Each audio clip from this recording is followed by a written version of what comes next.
Greetings to everyone world over, wherever you are, in different countries, in different time zones, in different conditions. I hope you're taking care of your health, your wellness, you're taking care of your family, your neighbors, your community, your society, your civilization, and whosoever is directly, indirectly associated with you. Please take care of everybody because we want the world to be in the best of order.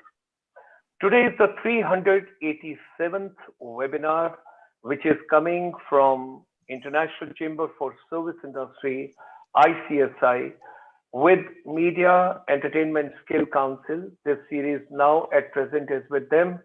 Before this, we were with the Wellness Council, Health Council, Entrepreneurship Council, and now we are with the Media Entertainment Sector Skill Council in India, that is under the aegis of Ministry of Skill Development and Entrepreneurship. And this evening, we have got a very distinguished guest. She is joining us from Hyderabad in India, Dr. Namrata Rupani ji. And she is the founder and the Capture Life. She'll be talking to all of us on what is basically photographer's perspective. Let me share. Here is the dynamic, handsome CEO who is a totally professional, that is Mr. Mohit Soni in India, Media Entertainment Sector Skill Council. And when I look back, I think this is one Sector Skill Council which is doing wonders because they are radio, television, theater, music, films, animation, augmented reality, virtual reality, artificial intelligence, animation, music. So much is happening all around. So children also want the education to be fun. Education should be stimulating. Education should be happiness. And that's the way we are moving ahead with this Sector Skill Council. Since 1994, we are in the service with the NRI. And 2003 onward, you have got Bharatiya Parvasi Divas. And like doctors, nurses, paramedical people, they are doing great job. Similar way, ladies and gentlemen, our teachers, our educators, our counselors, our technocrats, they're also doing great job. So our chamber is focusing on empowering education ecosystem during this COVID-19, making education relevant. Vasudhaiv Kutumbakam, that means global education collaboration, all of us world over. Heartiest congratulations to Mr. Narendra Modi, the Honorable Prime Minister of India, Dr. Ramesh Pokhriyal Nishank ji, that is the Education Minister of India, and all the other stakeholders, those are in education ecosystem. The Honorable Prime Minister of India, Shri Narendra Modi ji, has done such a commendable work on 29th of July while giving this new education policy that Asha Bhosle ji, giving a telephone call to the government and saying, wow, what a beautiful policy. Now a science student can study music and commerce student can take on fashion designing and goes on everybody. No arts, no commerce, no tight compartments. Our chamber is live since morning till evening.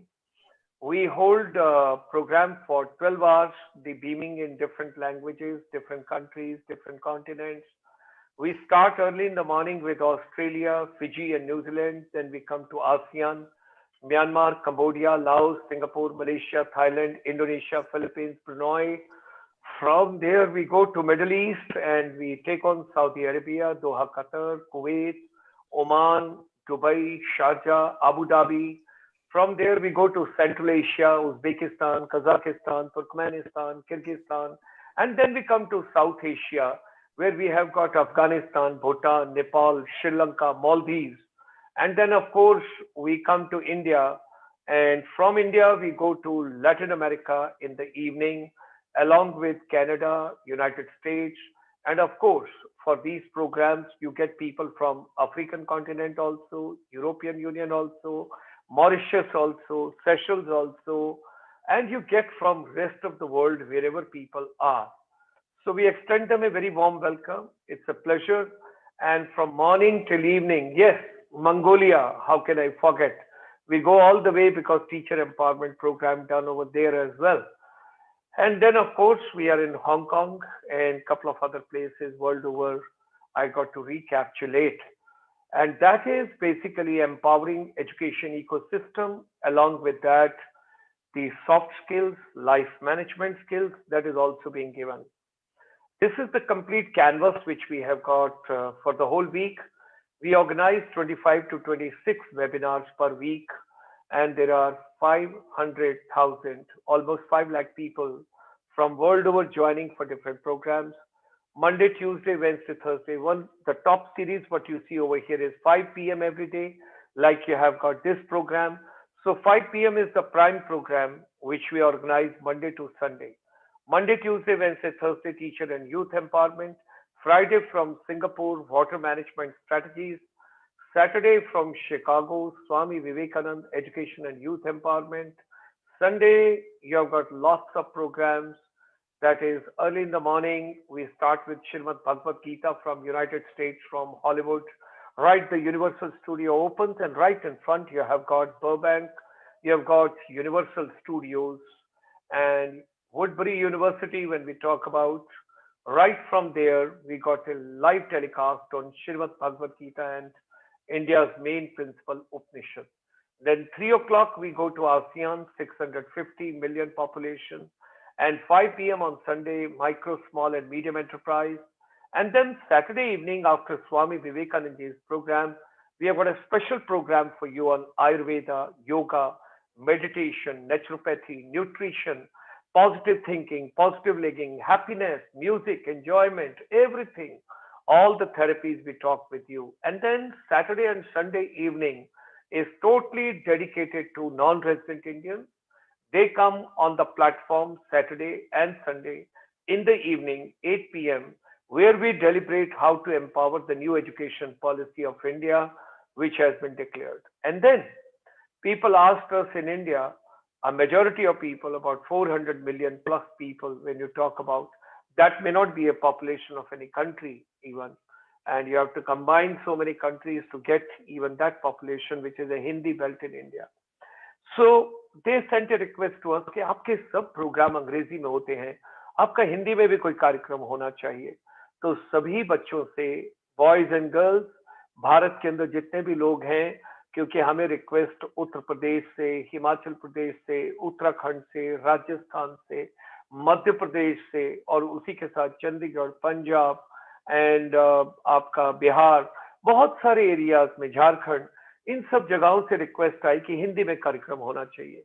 तो आप सबको जानकर ये खुशी होगी कि दोपहर को 12:30 बजे से 1:30 बजे तक एक मोटिवेशनल प्रोग्राम होता है रोजाना, कि आज का युवा क्या चाहता है, ये नहीं क्या सोचता है, क्या चाहता है.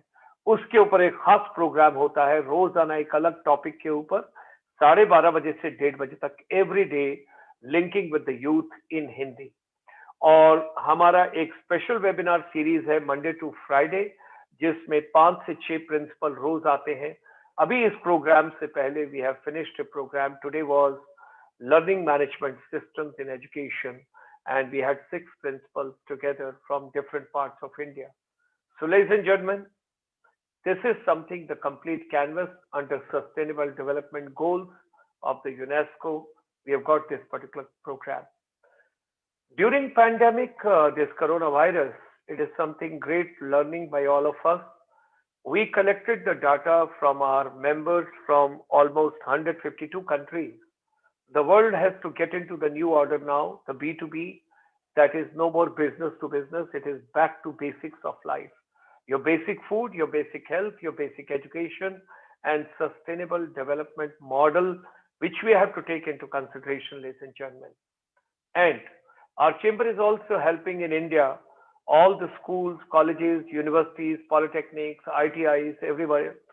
We are setting up no money to be paid by anybody, whether government or private, incubation center if you need, and finishing school, where you learn soft skills and life skills, etiquettes, manners, gestures, body language, articulation, communication skills, interpersonal skills, confidence building exercises, image management skills, and then of course, Atal Tinkering Lab, that is also being taken into consideration.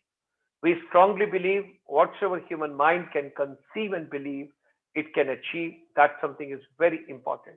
Let's come together, making education relevant. It's a global confluence of educators, motivators, technocrats, counselors, wellness experts, corporate government administrators, and decision makers. All of us together through the International Chamber for Service Industry, we extend you a very warm welcome. Should you wish to be a panelist or you want to send any suggestion, you're more than welcome to send across to us. This evening, it's a privilege.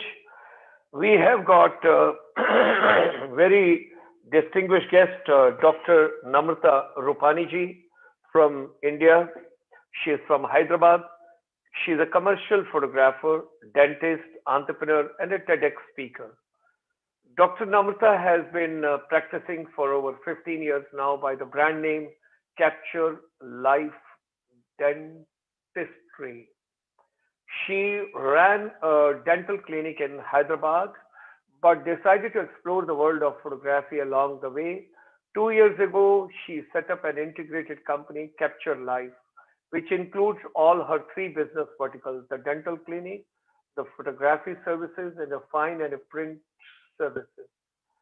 She also conducts incredibly popular photography workshops for the last 7 years. She has several accomplishments to her name, including being commissioned by Larsen and Toubro to document the construction of the Hyderabad Metro. Excuse me. The photos are now, excuse me, the photos are now preserved in print at Muse Art Gallery, Marriott, Hyderabad. Dr. Namrata shared on stage as a speaker at TEDx, that is Nalsar University in 2016, about just how far photography can travel from going beyond a passion to being able to connect with hundreds of people through a powerful form of art and expression. So, ladies and gentlemen, join me in welcoming today Dr. Namrata on behalf of Media Entertainment Skill Council, and we have got our Mohit Soni ji and Madam Pooja Arora and all other stakeholders. Those are part of this wonderful Sector Skill Council. So let's extend a warm welcome. And here she is with us from Hyderabad. And it's a pleasure to have you with us, Dr. Namrata Rupani. And let's travel with you through your lens now. And we should travel the world. And let's travel to all the places during COVID only through your lens, not physically, because we got to take precautions. Let's move on. True.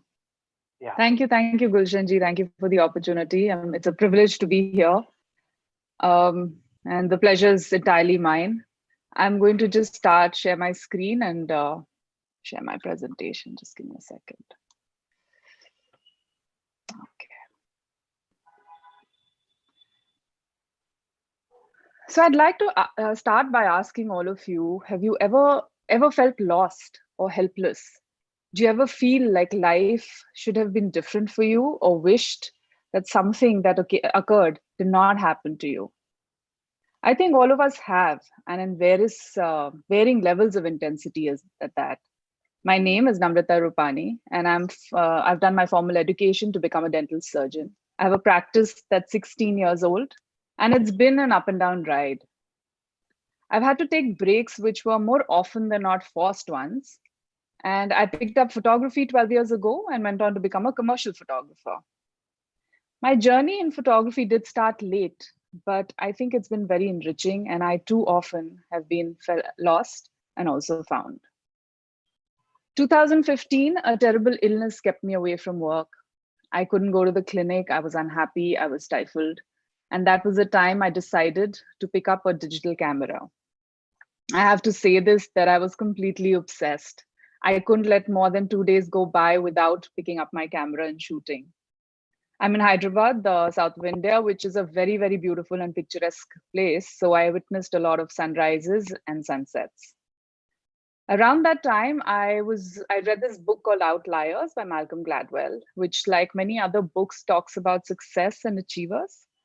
But the interesting part of this book is that the author puts a number to the success stories. He says that people you see shine are the people who have silently put in 10,000 hours doing what they do, day in and day out.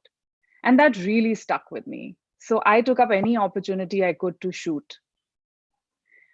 Fast forward to 2015, I take classes in photography. These are workshops that basically help shorten the learning curve that I had experienced. So I'm a self-taught photographer, and I struggled to learn what I know. And I feel that these workshops can kind of accelerate that process for anybody who's interested in learning. So I was on one such occasion, I was out shooting with 7 participants of my workshop, and we'd gone to the Qutub Shahi tombs in Hyderabad. There were 8 people, similar cameras, exactly the same lighting, the very same subject. And I kid you not when I say that all 7 pictures were completely different. Which brings me to the topic of today, that is perspectives in photography. And what I'd like to add here is that photographs you make are usually a direct reflection of you. So think about it. Do you think life is ordinary? Or is it what you make of it? How does this image make you feel? Do you look at the architecture of this temple, or do you see 2 people completely in love? Does it make your heart warm and full?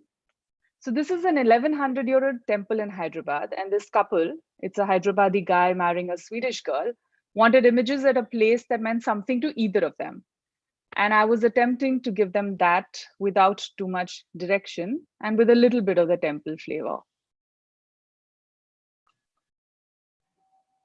This is my only connect with my grandparents. This is an image that hangs in my parents' bedroom. I've never met them. They passed before I was born. But each time I've seen this picture, every time I've touched it, I really feel that I belong, like I'm a part of them. I did a lot of volunteer work with an NGO in Hyderabad during lockdown. This NGO was basically distributing food packets to migrant laborers. And for me, this is a portrait. I know that our basic idea about portraits is the face or the eyes or something like that showing. But I think this is a portrait which is depicting what faces might or might not have. And obviously in COVID situations with masks and PPEs, the faces definitely won't have. So what would you do if, like me, you got to visit the jungle and it's your last safari there and you'd see this, right? Would you want your photograph to, when you look back at it, would you want to feel the jungle sounds? Would you want to feel the excitement of seeing this tiger cub? Or would you also want to recall the kind of frenzy that you feel when you're in a safari? And I think all of you who might have experienced a safari know what it's like when you see a big cat. Or this Ganga Aarti at the banks of the river in Banaras, the smell of camphor and incense, and bells that ring so loud that they not only drown out your thoughts, they not only drown out your words, but also your thoughts. Capture life. Don't you think that it's amazing that something you can view can be preserved, and then that experience can be relived again by these memory preservers, which are called photographs? Wouldn't you want to replicate it to the best of your ability? And I'd like to challenge anyone here who has less than 1,000 pictures on your phone. I'd love to hear from you. I'm sure Gulshan ji also has anything above 1,000 pictures on his phone, and he probably hasn't looked at them in the last 3 months. Is that correct, Gulshan ji? Am I being yes, too bold yes, to make no. that statement? Yes, ma'am. Right. So what does it mean to take a photograph? And what does it mean to capture a moment? This is an image of the Delhi Middle Circle in Connaught Place. And I'm sure, I don't know about all of you, I think the last time I saw a typewriter was maybe 2000 or before that. And this picture was taken in 2018, where this gentleman was sitting fixing typewriters. So as you can see, photography serves the purpose of preserving things that would have otherwise been completely lost in time. I call this image life and death. I'd gone to the Qutub Shahi tombs, and I was looking up at them and trying to make a frame that excited me. And after multiple attempts, I saw this pigeon fly into the frame. which is the picture that I made. And I think it signified to me the contrast between life and death. Photography has nothing to do with cameras. There's this very famous photographer who was once asked, "What's the best camera that you ever owned or shot with?" He smiled and replied that the best camera he'd ever shot with was the one in my hand. Photographs have everything to do with the person who's taking the photo. And that is why I say that photography has nothing to do with the cameras. It's your eye. It's about the person you are. It's about the way you feel. It's about the way you perceive and the way you think. The deeper the person you are, that much depth will show in your images. So if there's one sure shot way of becoming a better photographer, it would be to invest in making yourself a better person. You could read a lot more, listen to music, stimulate yourself with arts. This is a bird's eye view of the Ladakh Valley shot on phone from an airplane when I was traveling there.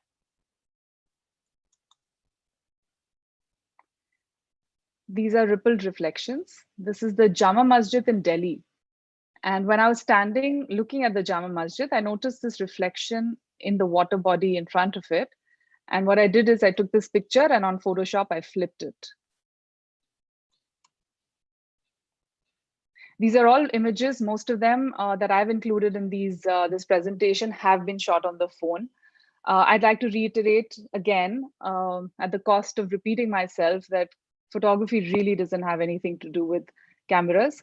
And given the current scenarios with great cameras coming on phones, I think all of us have that opportunity and the option to shoot better and better pictures.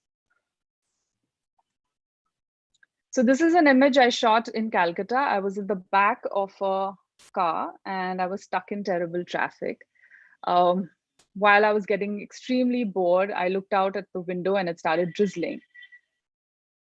And what I saw on the water droplets was that each water droplet acted like a prism. And I saw an inverted reflection of the tomb that I could see from my window. And this also is shot on phone.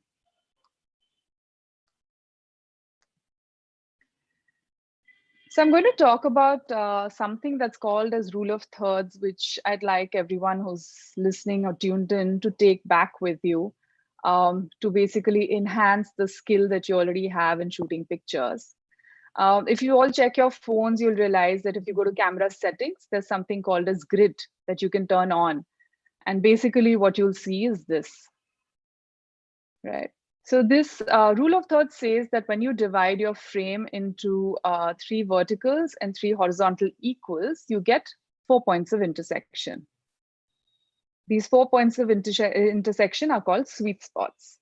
So the rule of thirds says that every time you take a picture, ensure that your subject or your point of interest is on one of these 4 sweet spots, which basically means that you do not centrally place anything you're shooting. In simpler words, if you're taking a portrait, the face or the eyes of that person should be on one of those 4 sweet spots. If you're shooting a flower, do not put it right in the center of your frame, which is something that we normally do, and put it on one of the 4 sweet spots. If you're shooting a landscape, then the horizon should either be the lower 1/3 or the upper 1/3. So to drive that point home, this is an image of a tree. In this, as you can see, the subject is bang in the center, right? If you compare it with this. So suddenly when you look at this picture versus this picture, the image that follows the rule of thirds generates a little more interest. It shows you a little more information about the landscape. It allows you to tell a story, right? And that is why the rule of thirds is extremely important. In fact, it's so important that camera manufacturers actually incorporate it into your phones. It's just that we are not aware that that's the purpose that they serve us.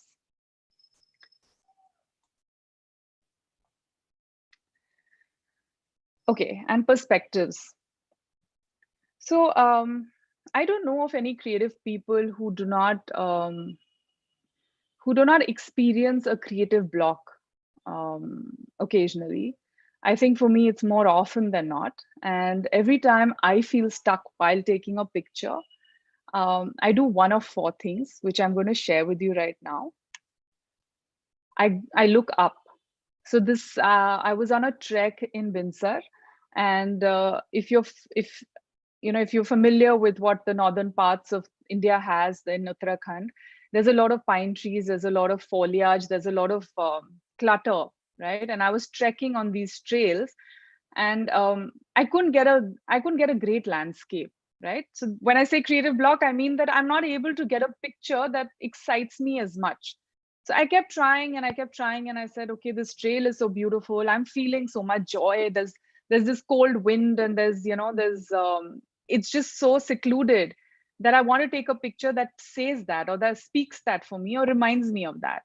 And suddenly I looked up, and this is what I saw, which is the image I made. The second thing I do is I look down.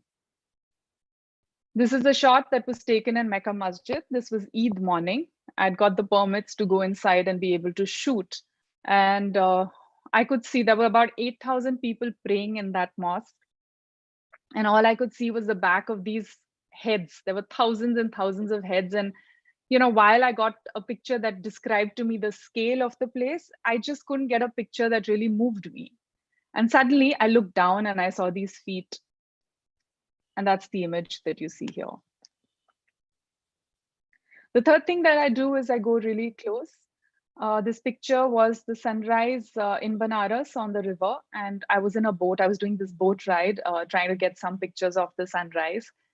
And I suddenly realized that I wanted to make a picture that showed, the boat. It showed me the water. It showed me the sunrise.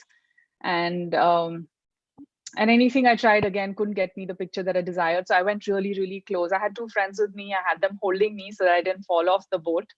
I did lose my sunglasses, though I think they settled somewhere on the bottom of that river. But as I went closer and closer, I realized that I could see the sun rise up through this water splash. And for me, this was that sunglasses you gave to Lord Shiva in Varanasi in Kashi. Yes, yes. Thankfully, it wasn't my camera, but yeah. And the last thing, the fourth thing that I do is I go really far away. So this was an evening in Pench. We were just driving out from the safari. It was almost hours to leave, and we saw these cubs, these tiger cubs. They're sub-adults actually. And what I could have done is I could have zoomed in and taken portraits of them, which is what I was trying. And again, it was not something that I've not shot before, or it's not something that would have excited me as much. And then suddenly I zoomed completely out and I moved away from the closeness of the scenario. And suddenly the perspective changed. So you see, even though I've been shooting for 12 years, I couldn't see this frame that existed right before me until I did one of these four things, right? Which is either look down, look up, go close, or go really, really far.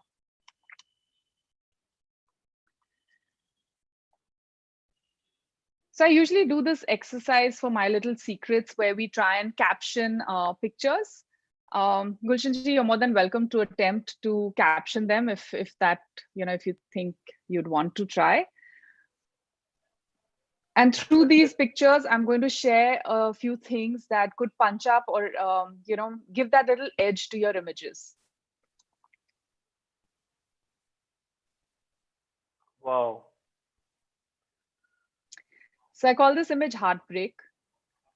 This was taken at a very low time for me, but and the reason I call it Heartbreak is because it's ironical that there was this beautiful scene in front of me and I wasn't able to see it. I preserved it because of the memory it meant to me, but I was only able to see it later when I was out of that whole situation. I call this Sidhu weds Sarita. If you see on the left side of the arch, that's what people have scribbled there. And the tip here is that wherever in your frame, whatever you're shooting, if you see a frame, whether it could be a door, it could be a window, it could be an arch, it could be just maybe a grill that is forming a pattern.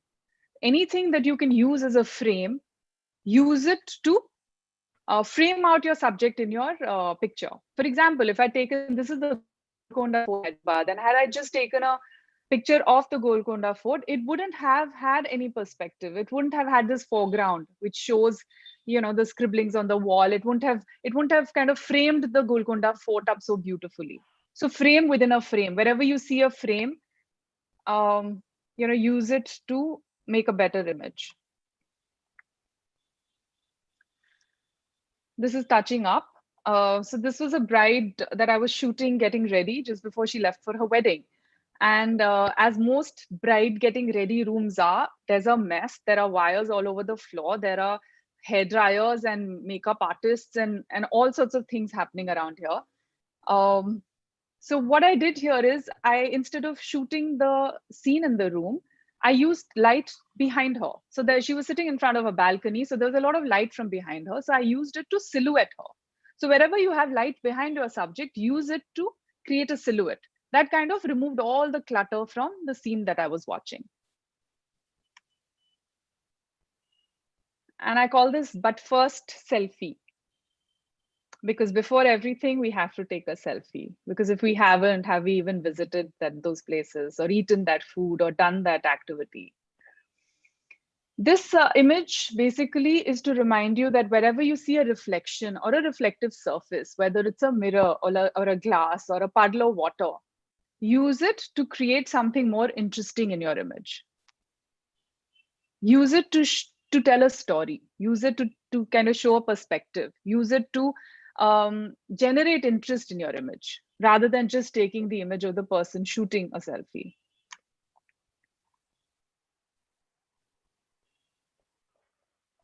I call this United. This is an image at a mandap in a wedding. And for me, I feel that hands speak a lot. I think I don't believe that portraits have to be faces. I think hands are one of the most expressive parts of us. And wherever you can use hands to depict anything or show anything, whether it's love, whether it's generosity, whether it's joy, I'd say that bring that into a frame. So move away from the conventional thought process of a portrait being a face and start exploring other avenues. This is Moonrise at Dawn. This is one of the pictures of making of the metro, which is printed and in the Metro Rail Museum. And these were workers working at dawn, and I could see this very, very new moon come up behind them. This is the Big Bang. So I often ask people or participants whether they think this is a phone picture or a camera picture. Would you like to guess, Gulshanji? It seems to be a phone picture. It is, you're right. So basically, I think from the last couple of years, phone cameras have become water resistant. They're giving that, they're made in a manner that you can actually dunk them in underwater and take pictures. So it's become that much more easier for anybody to take images such as these. And talking about selfies, I'd like to say that for me, a selfie really isn't a portrait that is, with the the front camera facing and I'm holding the phone up. For me, this is an example of a selfie. This was actually taken at the temple that I started with, the picture that I started with. This is an 1100-year-old temple. And I'd gone there to shoot the temple on my own. And when the sun came up, I noticed this wall with a lot of light and shadow. And this is what I took. And also this. So this was shot in the Maldives. It's a reflection of me. I agree to that, but it's also, for me, it is a self-portrait. It is me standing. It is me watching the water. It is me, observing what's going on. So whatever art you do, I feel art has many purposes, and one of them is definitely to express yourself. Photography helps in personal identity. And my photos, I think all that you see always have an element of Namrata in them. You might find them somber or serious. You might find them open or airy. You might find them, I don't know, goofy. So photography, I think for me, is a way to make a moment come alive. It's a way to give it a name. It's a way to give it a story. But the story that you tell is entirely yours.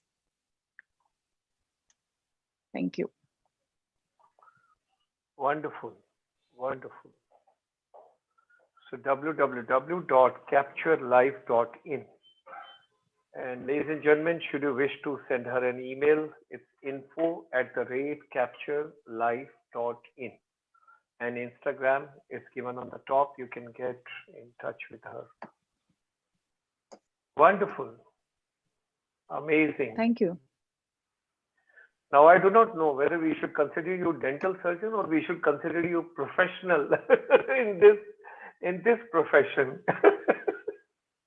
I think both. I think I'm doing Okay. both, and yeah. I think I'm doing both, and I was very clear that I never wanted to make a choice between the two, Great, right? great, great. Something very nice, very good. And we can close, ma'am, your presentation. Yes. Finally, what is the take you would like to tell the youngsters today?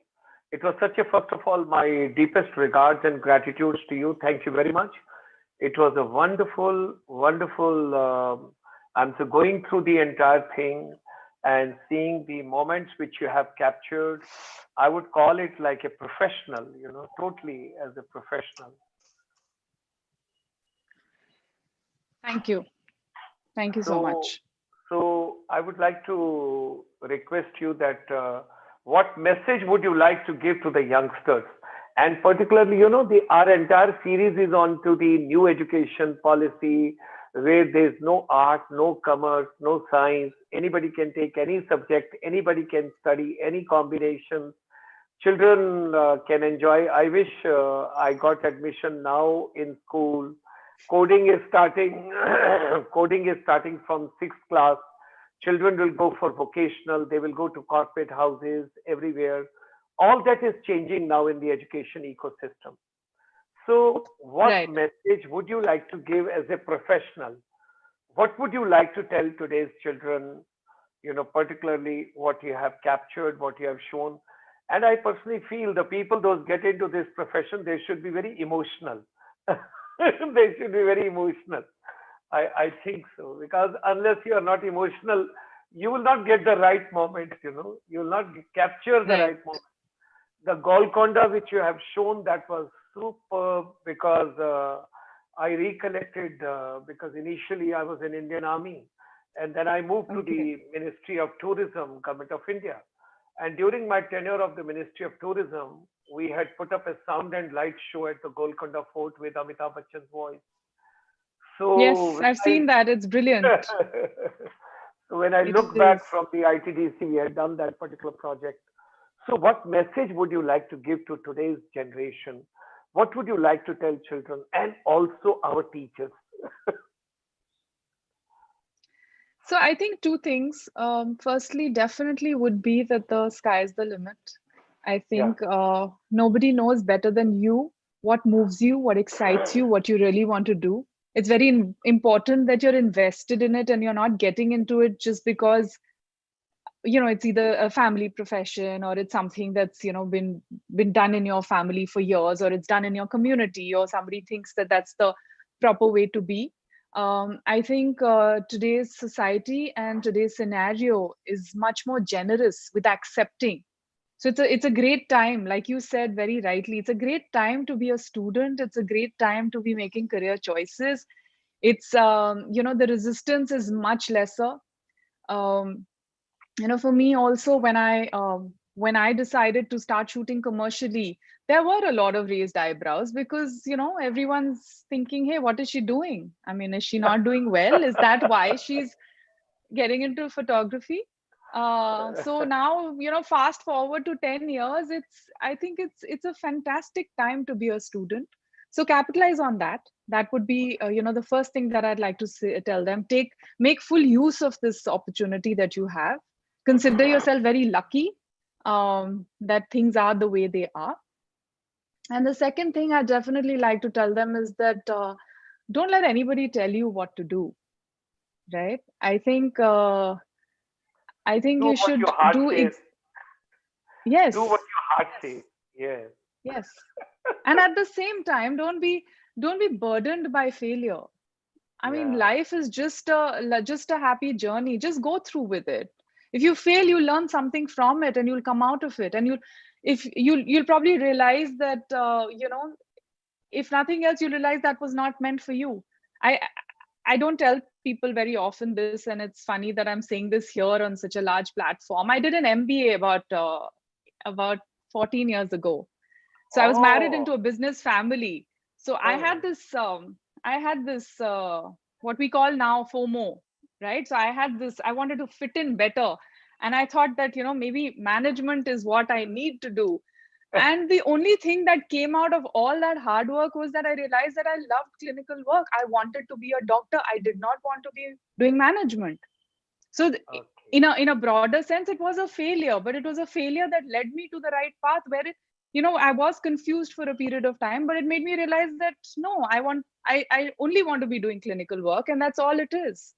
So don't be disheartened. I mean, there's room for everyone. There's work for everyone. Everyone's got their own thing that they'll get that they deserve. So yeah, so just keep going. I think Wonderful. that's the two things. Wonderful. Wonderful. So, ladies and gentlemen, here she has given another secret. She is a combination not only of dental treatment or dental tourism, she's also done management, which I was not aware of.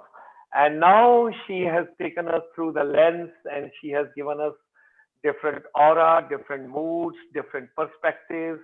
Follow your passion, enjoy whatever you're doing, and whenever you enjoy what you're doing, you never get tired. That is something very important because you become more creative, you get more involved, and you enjoy everything coming up over there. So I'm pretty sure that children, teachers, education fraternity, ecosystem, and all our brothers and sisters across the globe, those are our Indian diaspora, non-resident Indians, and of course in India, our brothers and sisters. Today is a very important day. Today is Guru Nanak Ji's birthday. And in India, it's being celebrated in a very big way. And world over, wherever Punjabis are, it is being celebrated in a great way. Lot of deliberation, celebration, jubilation, congratulations. So today we had such a wonderful presentation, insight, talk, and everything from Dr. Namrata Rupani ma'am also.